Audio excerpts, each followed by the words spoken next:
Pada video kali ini kita akan membahas materi dari mata kuliah Psikologi Pendidikan, yaitu faktor-faktor yang mempengaruhi keberhasilan belajar atau inteligensi.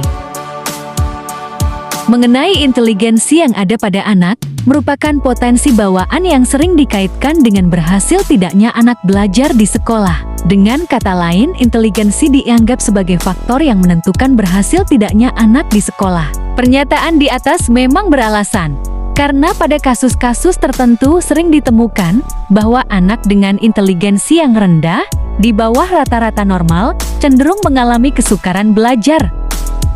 Kemudian, adapun faktor-faktor yang mempengaruhi inteligensi antara lain sebagai berikut. Yang pertama, faktor bawaan. Yang dimaksud di sini adalah sebuah sifat yang memang dibawanya sejak lahir. Misalnya, seorang anak yang bisa memecahkan persoalan akan dipengaruhi juga dengan pembawaan dirinya sendiri, di mana faktor ini ditentukan oleh sifat yang dibawa sejak lahir.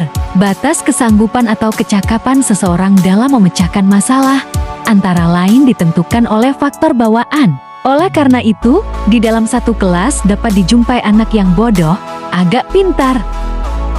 Kemudian yang kedua, faktor minat dan pembawaan, di mana minat mengarahkan perbuatan kepada suatu tujuan dan dorongan untuk berinteraksi dengan dunia luar. Next, yang ketiga, faktor pembentukan. Jadi di sini dapat dibedakan antara pembentukan yang direncanakan, seperti dilakukan di sekolah, atau pembentukan yang tidak direncanakan, misalnya pengaruh alam sekitarnya. Keempat, faktor kematangan. Setiap organ manusia baik fisik maupun psikis dapat dikatakan telah matang jika ia telah tumbuh atau berkembang hingga mencapai kesanggupan menjalankan fungsinya masing-masing.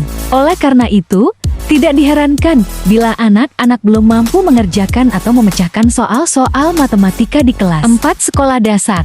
Karena soal-soal itu masih terlampau sukar bagi anak, organ tubuhnya dan fungsi jiwanya masih belum matang untuk menyelesaikan soal tersebut, dan kematangan berhubungan erat dengan faktor umur. Yang terakhir, faktor kebebasan. Hal ini berarti manusia dapat memilih metode tertentu dalam memecahkan masalah yang dihadapi. Di samping kebebasan memilih metode, juga bebas dalam memilih masalah yang sesuai dengan kebutuhannya. Kelima, faktor di atas saling mempengaruhi dan saling terkait satu dengan yang lainnya. Jadi, untuk menentukan kecerdasan seseorang, tidak dapat hanya berpedoman atau berpatokan kepada salah satu faktor saja.